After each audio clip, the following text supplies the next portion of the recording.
Děkujeme, že jste přišli na poslední přednášku dne. Já se jmenuji Nováková Martínková. Já jsem byla požádaná, abych jako spolupracovnice doktorky Ferretti dnešní přednášku překládala nebo možná spíš interpretovala do češtiny. A nejdřív mi teda velkou ctí vám doktorku Mariu Terezu Ferretti představit. Je neurovědkyně, neuroimunoložka, expertka na Alzheimerovu nemoc a genderově specifickou medicínu. V roce 2016 spolu založila vědeckou organizaci Women's Brain Project, kde působí jako vedoucí vědecký pracovník. Women's Brain Project je přední světovou organizací v oblasti personalizované medicíny, pneumologických a psychiatrických onemocnění a zejména zdůrazňuje aspekty rozdílů mezi pohlavími.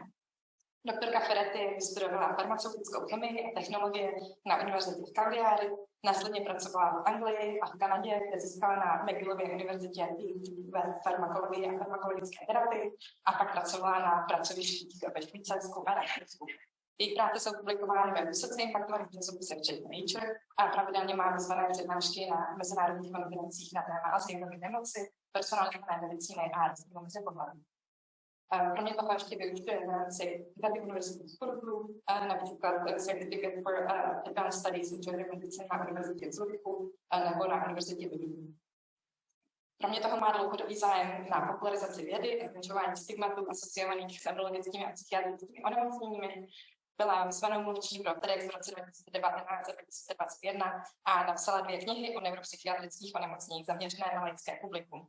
A Headless Girl v roce 2021 a Alzheimer Revolution v roce 2022. Dneska si pro vás připravila přednášku, která se zaměřuje na rozdíly mezi pohlavími Alzheimerovy nemoci jako bránu k personalizované medicíně. So, Teresa. Thank you so much. Hi, good afternoon, everyone. You can hear me well, right? Yeah. And hi to everybody listening to us online. Before I start, I really want to thank the organizers for this invitation, in particular Jakub Port and, of course, Sharka Kobandova from the Alzheimer Foundation for this invite. And I'm very happy to be here. And Julie for providing the live simultaneous translation. So let's see how this goes.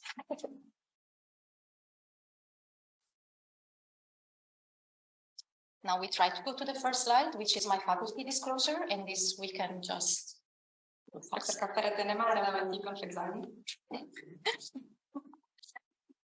So first of all, I would like to start this presentation with some definitions, because in English we tend to use the word sex and gender interchangeably, but these are not synonyms. So I would like to explain exactly the difference between these two.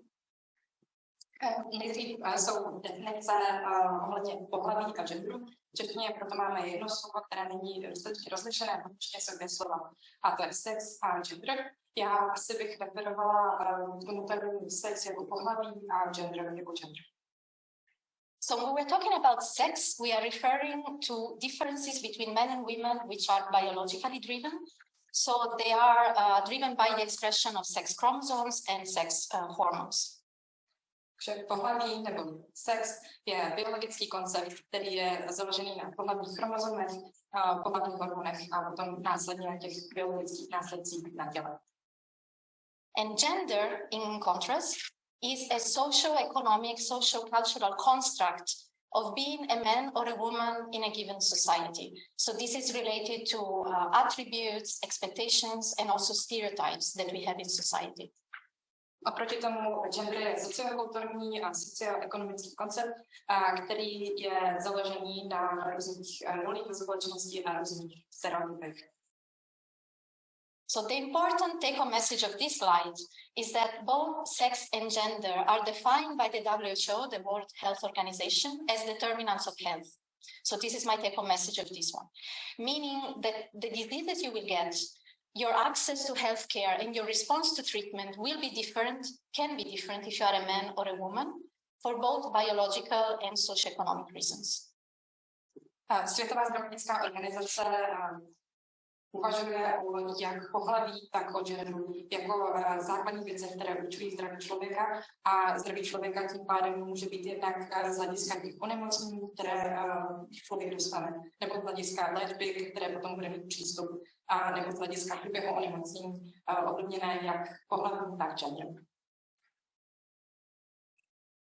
So the branch of medicine that studies these sex and gender differences is called gender medicine. It's important to understand that this is not just bikini medicine. So gender medicine is not just about the reproductive system. Oblast medicíny, která se věnuje aspekty pohlaví, se jmenuje genderová nebo genderově specifická medicína. A je důležité, že to se nejedná jen o bikini medicínu, to znamená, není to jenom to, co takového bikini, nejedná se jenom o reprodukční systém. And of course, the point here is that gender medicine is part and the gateway to precision medicine, because if we want to give the right drug or treatment to the right person at the right time, we have to know if this person is man or woman. And this is pretty well advanced in some fields of medicine like oncology and cardiology. Pohlaví je bránou k personalizované medicíně, protože pokud chceme dát tu správnou léčbu té správné osobě, musíme znát to pohlaví té osoby. A tohle jsou aspekty, které jsou poměrně dobře reflektované na kardiologii a onkologii. So in contrast to cardiology and oncology, actually gender medicine for brain disorders, brain and mental, so yeah, neurological and psychiatric disorders, anything related to the brain is less developed. And there is actually a very high need for more research and knowledge in this field. Proti kardiologii a onkologii jsou odvětví zabývající se mozkem, to znamená neurologie a psychiatrie, výrazně méně rozumné v medicíně a tím pádem ne v této oblasti dělat výzkum. And this is the reason why in 2016, while I was living and working in Switzerland, I co-founded a non-profit organization called Women's Brain Project that I'm representing today. And this is a non-profit organization based in Switzerland, but acting globally, that studies and fosters the study of sex and gender determinants to brain and mental health. A doktorka Ferretti v roce 2016 ve Švýcarsku spolu založila organizaci Women's Brain Project, což je nezisková organizace, která operuje ze Švýcarska, ale operuje globálně po celém světě a která se zaměřuje na studium rozhodnutí. So this is an association, so it's composed by a group of mostly scientists like me, researchers, experts in different fields. We work together also with caregivers, patients, policymakers, various stakeholders. Jedná se o rozsáhlou organizaci, která zahrnuje nejenom vědce a výzkumné pracovníky, ale taky pacienty, pečovatele o pacienty a spoustu dalších orgánů, které se zabývají veřejným zdravím. And what we have in common, what unites all of these people coming from different fields, is that we have the wish and the hope to improve the state of medical treatment. So we think, especially in brain and mental health, there is the need for better solutions, and we think that precision medicine is the way to go. So we propose sex and gender as the gateway to precision medicine. Společným cílem celé této skupiny lidí je zlepšit léčbu onemocnění v neurologii a psychiatrii, které by byly zpřesněné na konkrétní pacienty prostřednictvím zaprvé té genderové medicíny a genderovou medicínu použít jako bránu k personalizované medicíně. And Alzheimer is one of the fields that we work on. So this presentation is going to be about Alzheimer. I know you are experts in this, but I would like to have one slide just with some concepts that I need for the rest of the presentation. Of course, you all know Alzheimer's is a progressive neurodegenerative disease and is the leading cause of dementia in the elderly. Zbytek prezentace se bude zabývat Alzheimerovou nemocí, což, jak nejspíše víte, je progresivní neurodegenerativní onemocnění, které je významné zvlášť ve skupině starších osob. The top panel that I'm showing you here is a clock drawing test that most of you are familiar with. I think it nicely shows visually that Alzheimer is actually a continuum. So you go from a normal, unimpaired individual to a person with a full-blown dementia, passing through, we know that there is a preclinical phase and then a prodromal stage called mild cognitive impairment. So it's not, we really have to keep in mind the concept of the continuum. Ten horní panel ukazuje kresbu hodin, kde vidíme vizuálně reprezentované kontinuum Alzheimerovy nemoci od normálního bezpříznakového pacienta přes mírnou kognitivní poruchu až do vlastní demenci alzheimerovského typu. A je důležité si v průběhu té prezentace uvědomovat to kontinuum v průběhu Alzheimerovy nemoci. And the bottom panel is just a very quick hint or reminder about the hallmarks of Alzheimer's disease, so neurodegeneration, very obvious atrophy in the brain, as well as the telltale hallmarks in the parenchyma, so the deposition of amyloid plaques and neurofibrillary tangles of tau. And this is important because this is also reflected by the biomarkers that we're currently using in Alzheimer's disease. Ten spodní panel jenom připomíná základní patologické známky Alzheimerovy nemoci, což je neurodegenerace, atrofie mozku, depozice amyloidů a tau smutku intracelulárně. To všechno je důležité i z hlediska toho, že současné biomarkery Alzheimerovy nemoci jsou založené právě na té klasifikaci. And just to give you a few numbers that I'm sure you're all familiar with, there are over 50 million people worldwide that are diagnosed with dementia. But in a recent paper, we have estimated that there might be up to 400 million of people if we consider the disease continuum. Na světě je více než 55 milionů lidí, kteří byli diagnostikováni s demencí. Nicméně v nedávné publikaci ze spolupráce s Stárnutím bylo odhadované, že asi 400 milionů lidí na světě má Alzheimer. And more pertinent to the presentation today, that gender-related data, there is a very strong female, let's say, aspect in Alzheimer's disease because 2/3 of patients worldwide are women, 65% globally, and also 2/3 of the caregivers for patients that live with Alzheimer are women. Pro tuto prezentaci je hodně relevantní, jaké jsou poměry pohlaví u Alzheimerovy nemoci. A je známé, že zhruba 2/3 pacientů s Alzheimerovou nemocí jsou ženy, přibližně 55% globálně. A kromě toho asi zhruba 2/3 pečujících o pacienty s Alzheimerovou nemocí jsou také ženy. And another aspect that I think it's important when we are talking about sex and gender differences, because it's really, it gives you the framework where we're working in, is the concept that Alzheimer's is a very heterogeneous disease. So patients are all different, and a one-size-fits-all approach is really not ideal for this disease. We have a lot of people joining online, so happy to see that. Alzheimerova nemoc je heterogenní onemocnění. Každý pacient je do určité míry jiný a tím pádem můžeme přijímat nějaký uniformní přístup, který fungoval pro všechny pacienty. So there are several levels at which we observe this heterogeneity, several drivers of this heterogeneity. One, of course, easy to notice is age at onset. So vast majority of cases have a late onset, but we also have a population of cases with early onset in 40s or 50s. Jeden významný aspekt heterogenity je věk nástupu nemoci, s tím, že známe je tak formy s časným nástupem a formy s pozdním nástupem. A formy s nástupem můžou být pacienti 40 nebo 50 let věku, zatímco ten pozdní nástup je nejvíc častější. Another level of heterogeneity comes from the genetics driving the disease. So again, majority of cases are sporadic, maybe with genetic risk factors. But a small percentage of cases can be familial, so driven by mutations, dominant mutations.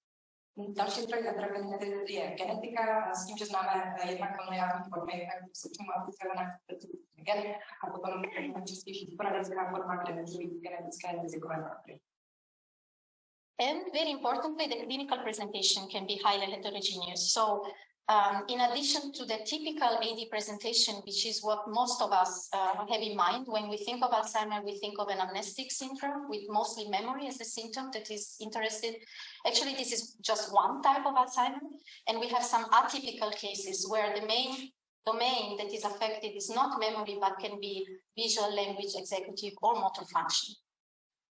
Zásadní heterogenita může být v genetických projevech, kdy kromě toho typického amnestického projevu Alzheimerovy nemoci máme i řadu atypických, které se můžou projevovat buď vizuálními symptomy nebo exekutivními motorickými dalšími symptomy. And I think it's important to highlight that this type of heterogeneity that we see at the clinical level is also reflected. We are starting to see this type of heterogeneity at the biomarker level. In terms of MRI, for instance, signatures, and also tau PET. This is an example of tau PET signatures, where again we identify subtypes with specific signatures that correlate to clinical types, clinical presentation, which is an indication that this heterogeneity that we see clinically also has a biological underpinning. Je důležité ukázat, že ta heterogenita existuje i v biomarkerech Alzheimerovy nemoci a to buď v atrofii a prezentaci na magnetické rezonanci, alebo v tahu, kde tady vidíme různé subtypy v oblasti tahu depozice, a které jsou potom následně asociované s různými klinickými fenotypy. Je důležité si tohle uvědomit, protože potom ta klinická heterogenita je reflektovaná i v té biologické heterogenitě, která je nezbytným podkladem.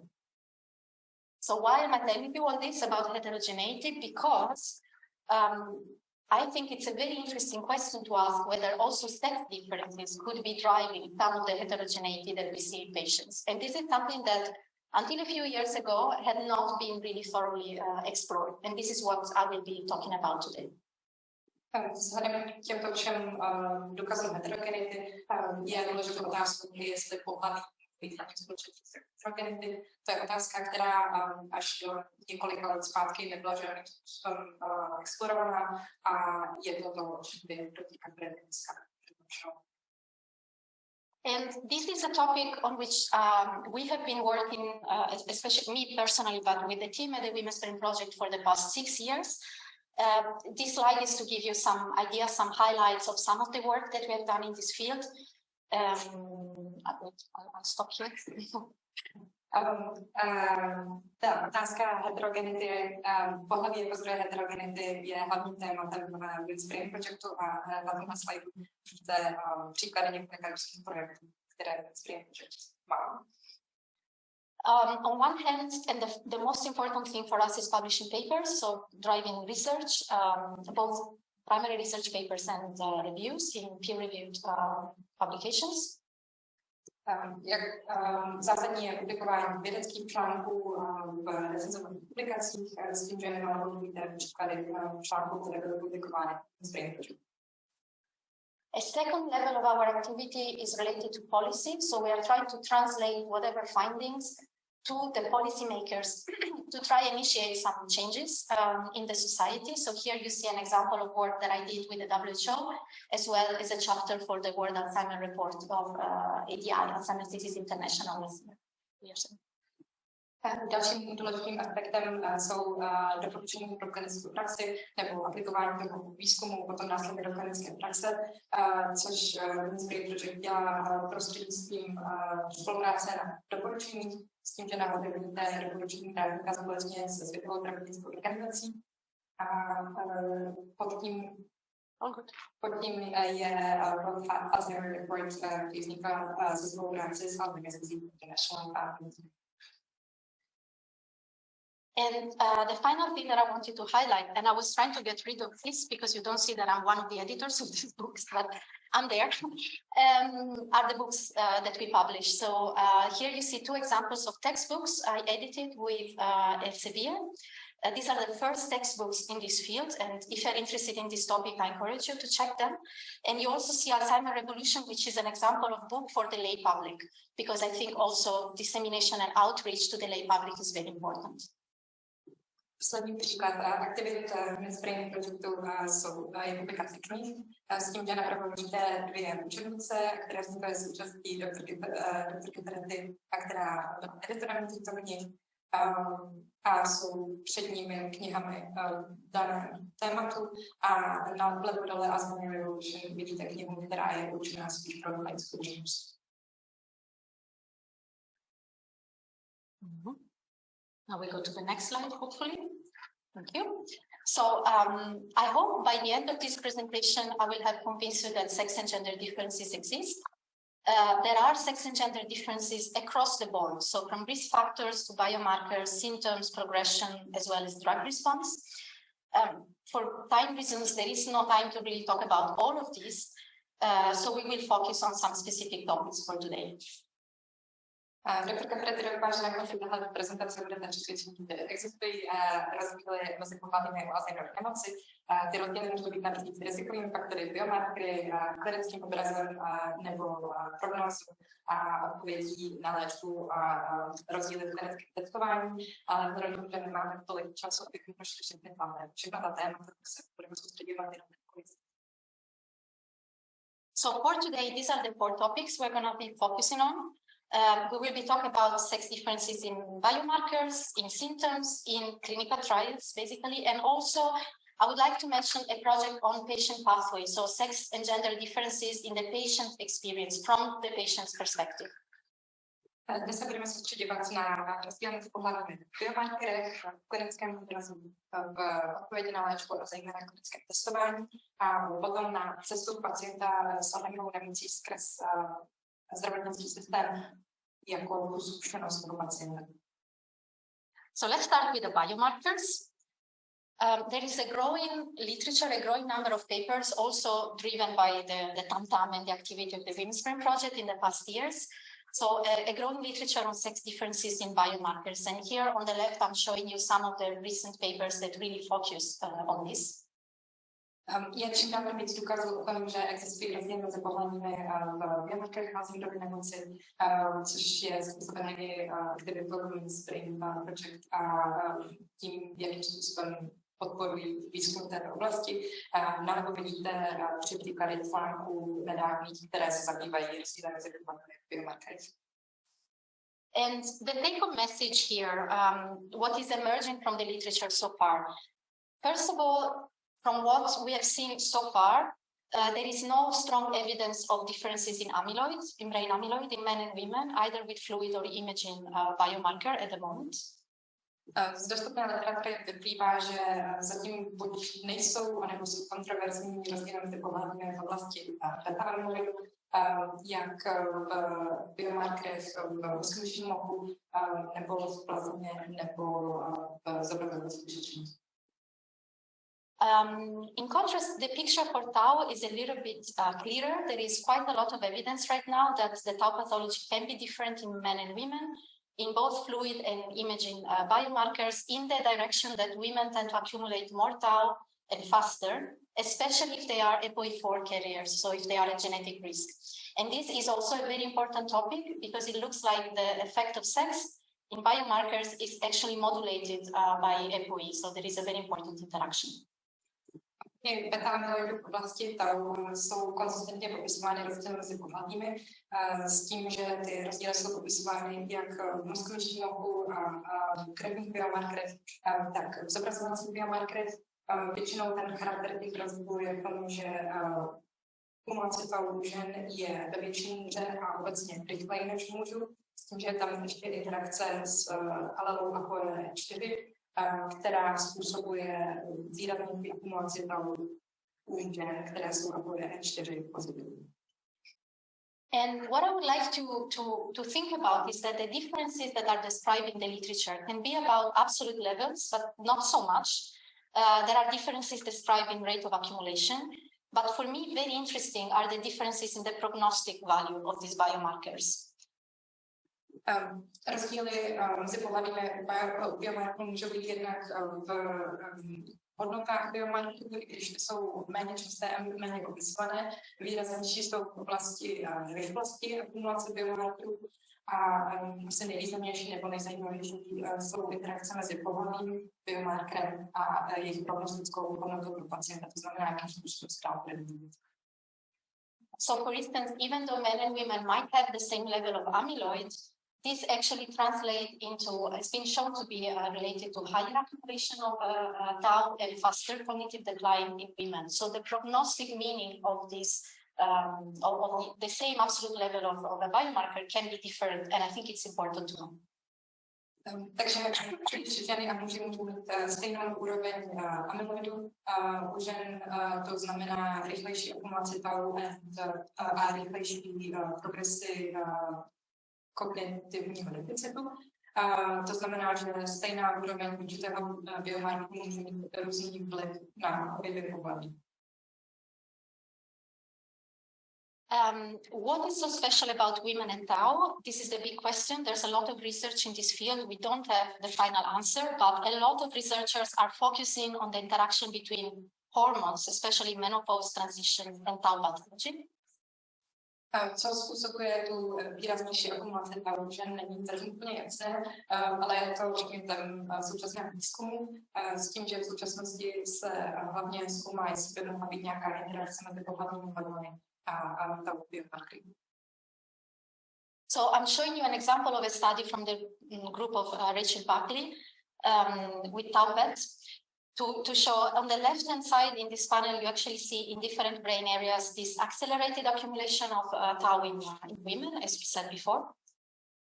Na levém panelu vidíte obrázek ze studie od Rachel Buckley, kdy tam jsou zobrazené různé oblasti mozku a ty červené čáry reprezentují ženy, tím pádem je vidět, že tam je větší akumulace Tau žen. But the interesting panel is the one on the right, because in this study they were able to actually check specifically premenopausal and postmenopausal women, and they were able to show that this difference in Tau levels is specifically driven by the postmenopausal women. So in the premenopausal there isn't much difference, while in the postmenopausal population we actually see this difference. Ale možná ještě jeden panel opravu. V téhle studii se dívali na menopauzální status žen, to znamená, že jsou schopni určit, jestli žena je premenopauzální, postmenopauzální. A ukázalo se, že ty rozdíly v akumulaci Tau jsou způsobené výraznější akumulací Tau u postmenopauzální žen, což ukazuje na možnou souvislost akumulace Tau a hlavních hormonů degenerativních provedení. We changed topic now. One slide about sex differences in symptoms and progression, which I also think it's very, very important. The first piece of evidence that I'm showing you on the left-hand side is quite consistent evidence in the field of faster decline in women with MCI due to Alzheimer's, especially in the elderly cohort, but also in other cohorts. And in this study, it was found over a span of 8 years, women decline twice as fast as men. Yeah. Okay, sorry, that was já to zkusím nějak dát dohromady. Další téma jsou rozdíly mezi pohlavími v klinickém obrazu a progresy, s tím, že obzvlášť na kohortě a dny se konzistentně ukazuje, že ženy progredují rychleji než muži. Tady je obrázek ze studie, která trvala 8 let, kde ženy progredovaly dvakrát rychleji než muži. However, on top of this, there is also evidence that there are sex differences in the presentation of the disease, and this could impact our ability to diagnose MCI in men and women. So, for instance, in this paper, it was shown using a neuropsychological test that actually measures verbal memory, that by adjusting these scales for sex differences, so taking into account, you actually have a better diagnostic precision, with actually showing that by using the sex-specified diagnostic criteria, you would have a higher diagnosis of MCI in women and actually lower in men. And in total, there is, without adjusting for sex, there would be about a 20% diagnostic error that we might overcome adjusting. Kromě toho existují rozdíly mezi pohlavími i v klinické prezentaci, což může ovlivňovat přesnost diagnostiky. Tady vidíme obrázek, který je ze studie na amnestickém MCI, kdy je to neuropsychologický test měřící verbální paměť a ukázali, že pokud se ten test hodnoty toho testu upravují na pohlaví, znamená to, že se přesní diagnostická přesnost MCI o 10% u žen s tím, že o 10% víc žen bude diagnostikováno jako MCI a naopak 10% nebude diagnostikováno MCI a tím pádem pokud nebereme pohlaví v úvahu, můžeme mít diagnostickou nepřesnost do 10%. This was a long one. It was the most difficult one to do, I'm telling you. We knew, so this is done. And this, I think it's a very important topic because it's a fastly developing new area, because in addition to the traditional neuropsychological tests, there is a newly emerging group of digital diagnostics and digital biomarkers for cognition in Alzheimer's, which I think is very promising. So I would like to tell you something about sex differences in this field as well. Kromě tradičních neuropsychologických markerů se v poslední dobou ubírá pozornost i na digitální biomarkery a teď budeme prezentovat hlavní rozdíly v oblasti jednospecifického digitálního biomarkeru. So at the Women's Brain Project, we have partnered with a developer of a biotech that develops a digital biomarker for Alzheimer's disease called Altoida. Maybe some of you know it. This is a digital biomarker that measures a neuromotor index, which is based on motor function, placement of an object, and retrieval in an augmented reality setting. And augmented reality, if you're not familiar with this term, is what you have when you're playing Pokemon Go. Maybe some of you are familiar with that. Jedná se o biomarker vyvinutý společností Altoida, která spolupracuje s organizací Brain Project. Je to biomarker, který měří jednak motorickou funkci a jednak prostředí augmentované reality ukládání a následně nalezání objektů. A pokud nevíte, co je augmentovaná realita, tak je to klíčové například ve hře Pokémon. So we partnered with Altoida because we were really curious to know whether there would be differences in men and women in this type of data. And actually in this study, where we also had Julie and Jakub collaborating, we were able to show that yes, there are differences. And what we are showing in this paper is that we can use the data of this neuromotor index to train a classifier, a sex classifier. So feeding this data to an algorithm, and this data contain no demographic information, it's really just the way they're using their tablet. This is sufficient for an algorithm to actually be able to predict whether the user is a man or a woman. Women's Brain Project ve spolupráci s Altoidou dělal studii, kde jsem byla zahrnuta i já a profesor Hort, která zkoumala, jestli ty údaje z biomarkeru, takzvaného neuromotorického indexu, můžou být využité k zhodnocení, jestli je pacient muž nebo žena, nebo k odlišení toho. A ukázalo se, že ty biomarkery bez jakýchkoliv dalších demografických faktorů jsou to schopné rozlišit. To znamená, že tam pravděpodobně existuje nějaký poměrně výrazný pohlavní rozdíl v tom komplexu biomarkerů. And this is just a study to say that there might be differences even where you don't expect to find differences, and it's important to be aware of this. A tím pádem se dá říct, že můžou být rozdíly mezi pohlavími tam, kde to člověk nečeká, a tím pádem je důležité to myslet.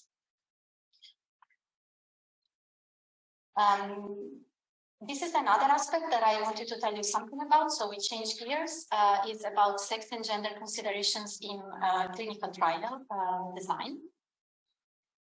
Je důležité přemýšlet o pohlaví genderu i v kontextu klinického testování léku na Alzheimerovu nemoc, tak když změníme téma na klinické testování. There is a general theme, a general topic that is very well known to people that work in clinical trials, which is the mismatch between the trial population and actually the real world population. So the population you study a drug in, and the population that will eventually use the drug. We do know that these two are mismatched because the study population used to be a very clean, we say, right? Population not as heterogeneous. Známý problém v klinickém testování je, jestli populace v určitém klinickém testu nemůže skutečnou populaci s onemocněním, protože v minulosti ty populace v klinickém testování byly očištěné a tím pádem nereflektovaly populaci a tím pádem je otázkou zobecnitelnost klinických studií. So this poses the problem that you develop a drug in a given population, but the results that you have from the clinical trial might not be generalizable to the general population that was actually different, right? A tím pádem, když tam není ta odpovídající populace, nemusí být možné právě zobecnit ty výsledky, které byly dosažené na té omezené populaci, na celou populaci studentů. And this problem might be particularly difficult in Alzheimer's disease, where we do know that we have a patient population that is largely female, And we do know that there are differences in the disease biology and progression and presentation between men and women. Tento problém by mohl být obzvlášť výrazný u Alzheimerovy nemoci, kde víme, že 2/3 alzheimerské populace jsou ženy a víme, že jsou známé rozdíly mezi pohlavími. So with the Women's Brain Project, we wanted to understand better this problem. And we conducted the study together, of course, with Julie and Jakub Port, because we wanted to see just a number. So what is the proportion of women that are enrolled in clinical trials, in large clinical trials for Alzheimer's disease? This is a systematic review and meta-analysis. Bychom zmapovali tu situaci v Alzheimerově nemoci, bylo v rámci Women's Brain Projectu udělaný systematický přehled a meta-analýza na tom, kolik žen se nachází v klinickém testování. And the main take-home message of this paper is summarized in the graph that we have here, where what we are showing you is that overall in the AD clinical trials that we included in the study, the proportion of women enrolled was about 59%, which is statistically significant from the expected proportion, which is 65%. I'm going to stop here. Hlavním výsledkem té studie je, že ve všech klinických studiích, které byly zahrnuté meta-analýzy, bylo celkem 59% žen, což bylo signifikantně odlišné od celkové populace s Alzheimerovou nemocí, kde je 65% žen. But interestingly, when we looked at two categories of trials, so we checked trials of drugs that are still experimental, so they haven't been approved, and trials of drugs that actually have been approved, and they are the 4 drugs that we currently use for Alzheimer's disease. Ale nejzajímavější výsledek byl, když jsme se podívali na různé kategorie léků na Alzheimerovu nemoc, které jsme si rozdělili na experimentální, to znamená ty, které ještě byly schválené do různého používání, a ty 4 známé léky na Alzheimerovu nemoc. And what we found is that actually in the approved AD trials, there was a much higher proportion of women comparable to the expected proportion that you should have that you expect to have in the population. And the problem, if we want to call it problem, was really mostly driven by the experimental AD trials. A právě v té skupině 4 schválených léků bylo nejvíce žen, což vydalo té populaci s Alzheimerovou nemocí, zatímco právě z těch experimentálních neschválených léků nebo v studiích experimentálních neschválených léků bylo výrazně méně žen. Takže ten problém, pokud to chceme nazvat problémem, je nejvýraznější právě v té skupině experimentálních léků. And this to us really raises the question, which we are currently exploring with a new study, whether is it possible that actually having more women in clinical trials like it used to be in these approved AD trials might be something that help us finding efficacy in a trial. We are studying this, we don't know. A tím pádem se nabízí otázka, jestli to větší množství žen v klinickém testování nemůže být nějakým způsobem spojené s lepšími výsledky toho klinického testu, což je otázka, kterou teď právě zkoumáme. And just to tell you that recently these same results have been confirmed by an independent study that came to the same conclusion, so it was very reassuring. A podobné výsledky byly nedávno potvrzeny v další studii. And finally, the last slide about sex differences that I want to show to you is about the patient pathway. Because we, at the Women's Brain Project, we wanted to capture the sex and gender differences from the patient perspective. Not just, all the papers that I show you are about the biomarkers, the progression, the symptoms and all that, but really what is the experience of the patients, if they are men and if they're women. Poslední oblastí, které se dneska budeme věnovat, je zkušenost pacientů, což je současným velkým zaměřením ve Women's Projectu, s tím, že se v současnosti zkoumá, jestli ta cesta pacienta skrze zdravotnický systém nebo zkušenost pacienta ze zdravotnický systém se nějakým způsobem liší mezi. So this is a survey-based study that we have conducted on 140 patients. And we have ask several questions to be able to capture differences across the patient pathway, so from the first detection or just the first suspect of symptoms up to diagnosis and treatment. Jedná se o dotazníkovou studii, která byla dělána na zhruba 140 pacientech a která se dotazuje několik set otázek, které se týkají celého průběhu nemoci. Od období před počátku symptomů přes diagnostiku až po léčbu nemocí. And we have found indications of differences between men and women in all the boxes that you see here. Of course, there's no time to talk about all this, but just to give you one example, in the medical pathway, so really the experience of the patient, we have found that the diagnosis is much faster when the patient goes directly to a specialist and basically skipping the GP. Much faster diagnosis in that case. We found that actually men more than women tend to take this fast route. So men tend to go directly to the specialist, while women tend to go more to the GP and then the neurologist. So there is a tendency for women to take longer time to get diagnosis.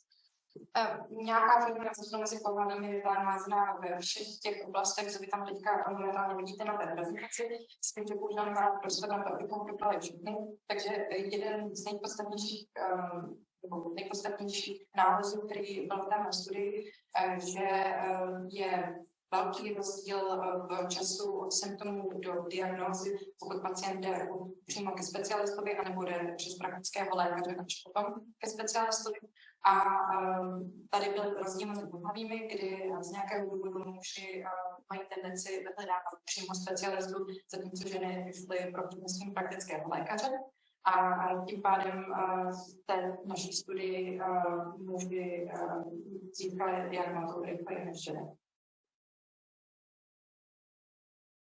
And that's it. So this would be our conclusions for today. I hope I convinced you that there are some sex and gender differences in Alzheimer, but most importantly, I hope I convinced you that they matter. They might be leveraged for better healthcare. Stop. Takže doktorka Ferretti doufá, že vás přesvědčila, že jsou rozdíly mezi pohlavími vlastně na nemoci a zejména, že jsou důležité a že se můžeme využít. So just to mention the three things that we have been talking about today: frequency, presentation, and biology. Frequency, I told you that there is a higher frequency in women. Why that matters? Well, when we are designing clinical trials, this might be something important to consider. And currently this is not considered. So we need to have a public discussion about this. Takže shrnutí tří základních věcí, které byly probírány v prezentaci. Za prvé frekvence, za druhé mechanický obraz a za třetí biologické rozdíly. S tím, že v rámci frekvence ženy tvoří asi 2/3 pacientů s Alzheimerovou nemocí, což může být na design klinického testování, v současnosti to spíš není reflektováno v rámci klinického testování. Secondly, the presentation, I told you that symptoms can be different and also biomarkers can be different. Why that matters? Well, because if we are aware of these differences and if we leverage them, we might actually optimize, right? We might make our current tools, prognostic and diagnostic tools, even more precise. Další významný rozdíl je v klinickém obrazu s tím, že pokud budeme zkoumat a potom následně reflektovat rozdílení v klinickém obrazu a biomarkerech, můžeme užít pro personalizaci jednak diagnostiky a jednak prognostických nástrojů, které máme, a tím pádem se může jednat o zpřesnění všech nástrojů. And finally, about biology, I'm a researcher, so this is very close to my heart. For instance, I told you that there is higher accumulation of tau in women, and this seems to be related to menopause. So there is a biological mechanism that we don't understand yet.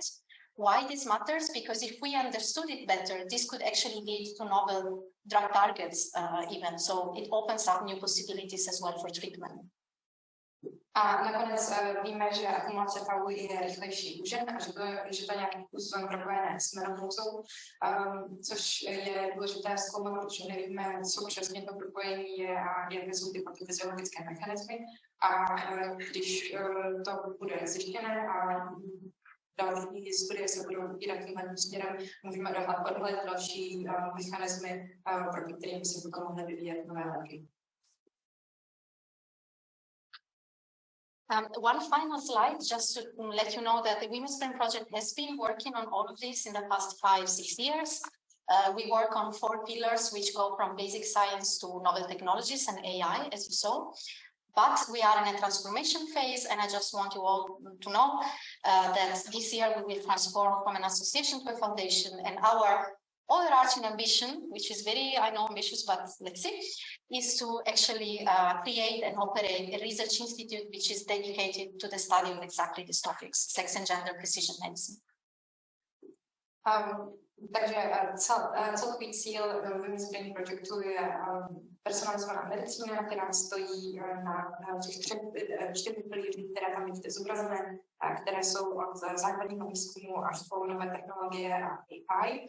A v současnosti se Women's Brain Project transformuje z asociace na nadaci a celkovým cílem je vytvořit výzkumný institut, na čemž se momentálně pracuje. And I encourage you to follow us on social media. I hope you will send feedback. Feel free to contact me, us, also via email. Follow us, send us anything, and also join if you want. Join our institute and join our research. Jste pozváni jednak do institutu Brain Projectu, jednak abyste poslali zpětnou vazbu, otázky nebo další poznámky, které byste měli, ať už prostřednictvím sociálních médií, nebo na ty kontakty, které tam vidíte na slajdu. And finally, I would like to thank you on behalf of the whole team. I'm here one person, but I represent a much larger team behind us, even larger than this. And I want to give a special thank to Julie, who's here in the team's live. That is not just an amazing scientist, but I just found out that she also has amazing skills as a translator. So, really, thanks a lot for this. And thanks to you for listening. Happy to take questions.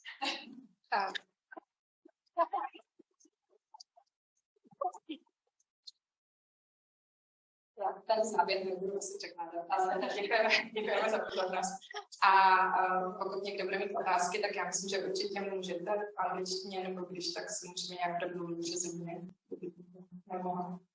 Nebo jestli jsou nějaké dotazy.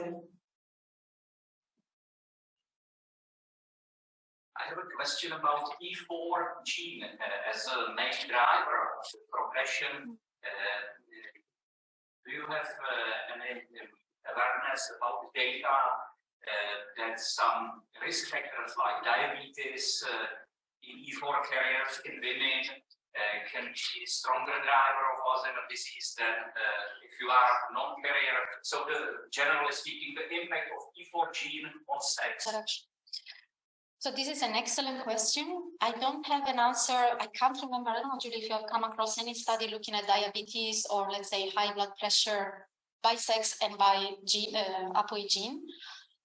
But maybe something that I can mention is when we talk about risk factors, especially the cardiovascular risk factors, there is now a wave of papers, especially coming from the Mayo Clinic, Michel Mirti, that are looking at risk factors in midlife, cardiovascular risk factors in midlife, divided by men and women, and how this relates to dementia later on.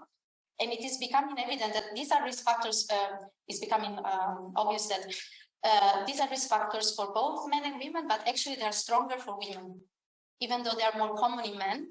When you have a woman in midlife with high blood pressure, actually that's a stronger risk factor for dementia than if you have a man. So we are starting to look at these differences. And I think the next step is what you were referring to, so the APOE4. I'm not aware of studies that look at that, but I think this is coming soon. And this is a mouthful now, I don't know, Julie. Do you want the translation? Já to asi zkusím nějak shrnout. Byl dotaz na to, jestli je nějaká interakce mezi alelou APOE4 a pohlavím a kardiovaskulární rizikem, jako třeba například diabetes. Na což to vypadá, že zatím neexistují specifické důkazy. Nicméně skupina ve Spojených státech Michel Mirka v současnosti sleduje ženy a muži středního věku a jejich riziko demence a asociace s kardiovaskulárními rizikovými faktory a ukazuje se, že i když kardiovaskulární rizikové faktory jsou častější u mužů, tak představují větší riziko pro pozdější demence ne. A obecně je to teďka téma, které je zkoumané, takže snad v budoucnosti nějaké důkazy budou.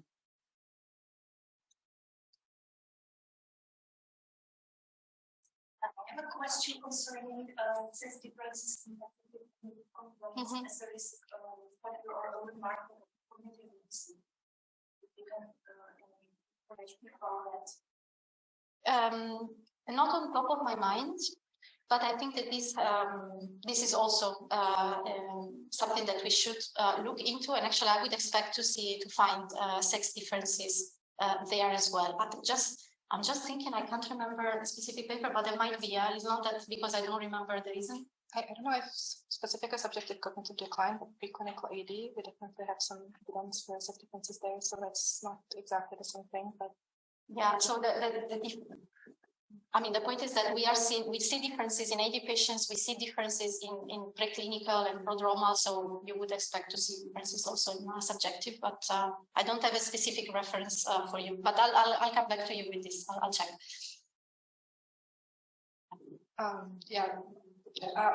Otázka byla na to, jestli jsou nějaké pohlavní rozdíly u subjektivního kognitivního poklesu, což nejsou proto nějaké specifické nějaké studie, které se poměrně sledovat, ale vzhledem k tomu, že existují pohlavní rozdíly jak u preklinické Alzheimerové nemoci, tak mírného kognitivního, tak u MCI, u Alzheimerové nemoci, to se dá očekávat, že nějaké budou.